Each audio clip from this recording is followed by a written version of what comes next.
আব্বা কি হইছে রে? যে শীতলে তো ঘুমাইয়া না। ঘুমাইয়া না? না, একটা ব্যবস্থা করেন না।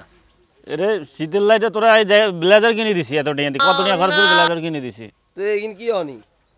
তুই আমি তো বুঝেন না। তো কি লাগবো? এগিন তো শীত জানি। হ্যাঁ। তো এগুলো যে শীত না গেলে তো তোরা কম্বল কিনে দিছি না? হ্যাঁ, কম্বল দিয়ে কিনা আমরা বুঝবেন কি? শীত জানি, শীত যে শীত। জারবেরার কেমনে বুঝাইতাম জারবে বুঝে না। আব্বা মার নিয়ে যান আমি তুই আইয়াম।